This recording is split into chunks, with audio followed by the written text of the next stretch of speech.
Olá, o meu nome é Liz Bittar e eu sou responsável pelo site O que os Espíritos Dizem.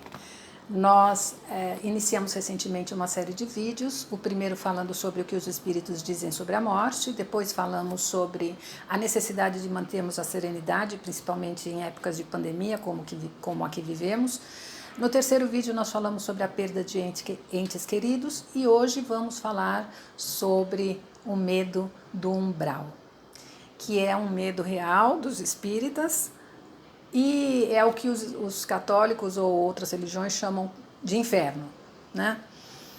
Quem assistiu o filme Nosso Lar deve ter ficado muito impressionado, como eu fiquei, com as imagens do umbral, que eu não gosto nem de recordar.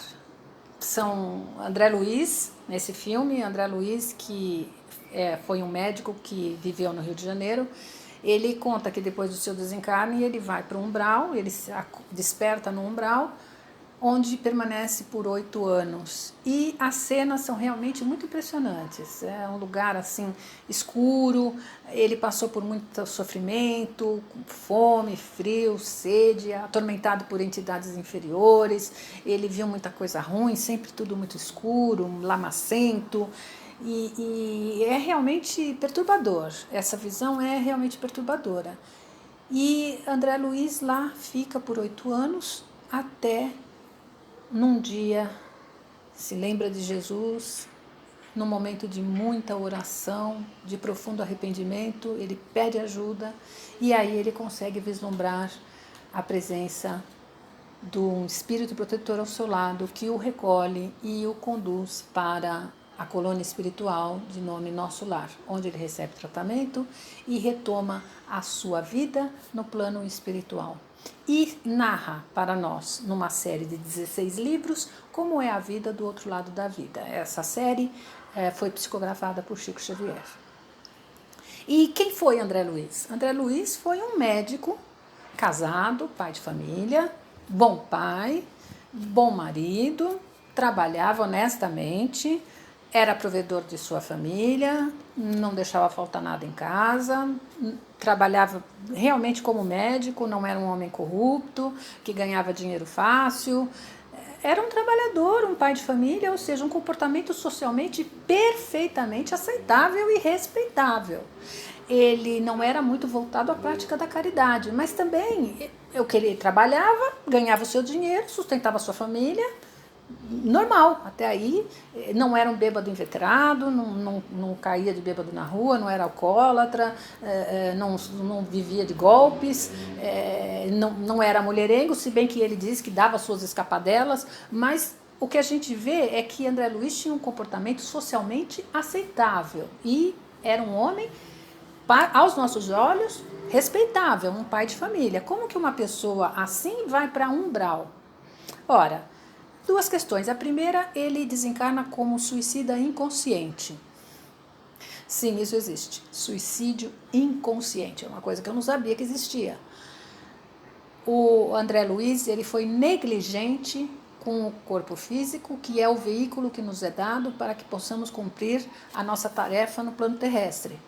Ele foi negligente com o corpo físico e acabou desencarnando antes do prazo que deveria desencarnar. Por excessos talvez de comida, bebida, mas repito, não era um alcoólatra, não caía de bêbado na rua. Eram excessos, aos olhos da sociedade, perfeitamente aceitáveis. Mas mesmo assim, ele encurtou o tempo dele na Terra e passou para o plano espiritual como suicida inconsciente. Olha o sinal de alerta aí para nós. Por outro lado, ele não tinha a seu favor uma obra em benefício do próximo. Não era um homem que se dedicava à caridade, muito embora não fosse um homem também que se dedicasse a prejudicar os outros, a levar vantagem dos outros. Mas não era um homem que se dedicava à caridade. E passa por essa experiência, que foi uma experiência dolorosa, mas de muito aprendizado para ele. E eu fico me perguntando, ora, se aconteceu com o André Luiz, imagina eu. Quer dizer, a possibilidade existe então, porque a gente sabe que a gente não é perfeito, a gente sabe que a gente tem sentimentos inferiores, se bem que a gente tenta controlar e não agir de acordo com esses sentimentos. O Espiritismo nos ensina, nós temos vários ensinamentos que a gente controla, mas alimentamos muitas vezes sentimentos de apego material, raiva, inveja, orgulho, ciúme, vaidade, porque roubou meu namorado, porque pegou minha vaga de emprego, porque me passou a perna, porque levou meu dinheiro, enfim. Sentimentos inferiores a gente alimenta e muitas vezes a gente consegue ceder, graças a Deus, à tentação de não agir de acordo com esses sentimentos, mas alimentamos por pensamento e por sentimento. Então, a gente sabe que não é perfeito. A gente sabe que não é perfeito, mas ninguém quer ir para um umbral. Ninguém quer ir para um umbral. Então, eu sempre penso, quando essa ideia me aflige, eu sempre penso na máxima da doutrina espírita. Fora da caridade não há salvação. Fora da caridade não há salvação. Ou seja, a nossa salvação está na prática da caridade.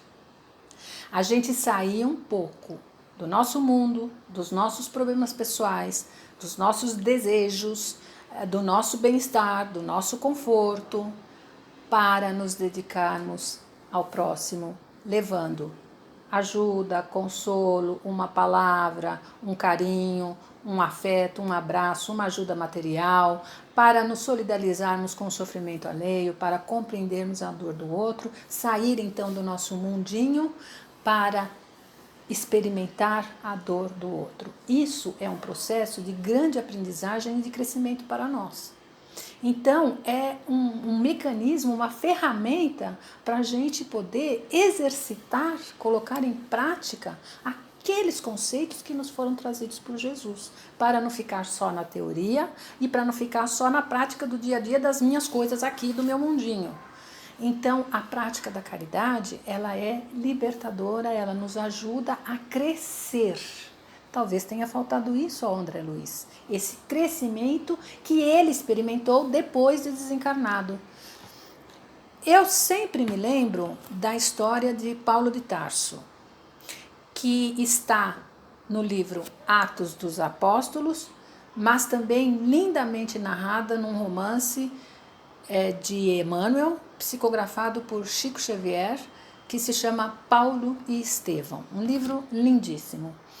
E Paulo de Tarso, ele era um homem culto, de posses, teve uma boa educação, falava várias línguas, teve várias oportunidades e uniu-se ao exército romano para exterminar os cristãos na época de Jesus, logo após a morte de Jesus. E ele, liderando as tropas, ele exterminava, era muito cruel, matava mesmo os cristãos. E estava a caminho de Damasco para exterminar a comunidade cristã de Damasco. Ele perseguia os cristãos. E estando às portas de Damasco, teve uma visão de Cristo, onde Cristo lhe disse: Saulo, Saulo, por que me persegues? Ele então, compreendendo a mensagem de Cristo, os ensinamentos de Cristo, nesse momento, pergunta a Jesus: Mestre, o que queres que eu faça? E Jesus lhe diz: vá a Damasco e lá você vai compreender.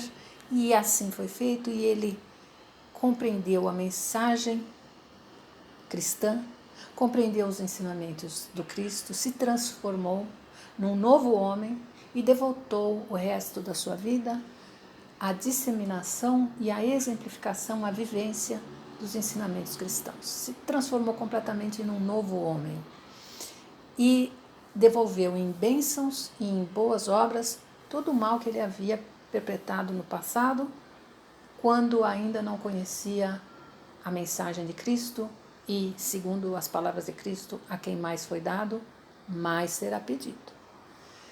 Então, a transformação de Paulo num novo homem me enche de esperanças, porque nós sabemos que nós somos imperfeitos. Nós sabemos que existe o erro, existe a possibilidade de irmos para o umbral. Sim, não somos santos, ninguém é santo, mas Paulo nos dá um alento, ele transformou em boas obras todos os seus erros passados.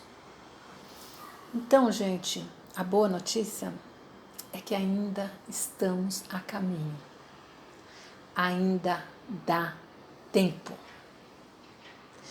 Eu recomendo a leitura diária de um trecho do Evangelho segundo o Espiritismo, porque lá nós recebemos gotas diárias aí de ensinamentos para essa transformação. É o que eu chamo de receita da felicidade, tá lá. É o que precisa, quer ser feliz, quer ser um espírito evoluído, tá lá. A gente não consegue fazer tudo, mas lá tem a indicação e a gente vai tentando se remendar um pouquinho aqui, um pouquinho ali, e principalmente se concentrando na realização da obra cristã, que é a caridade, a fraternidade entre os homens, através de atos, de palavras, de pensamento e de orações, porque na sua casa você também pode orar pelos que sofrem, principalmente nos momentos que nós estamos atravessando. Então, ainda dá tempo, gente, ainda estamos a caminho. Vamos plantar boas sementes, porque as colheremos no futuro. Que Jesus nos abençoe e a gente se vê no próximo vídeo.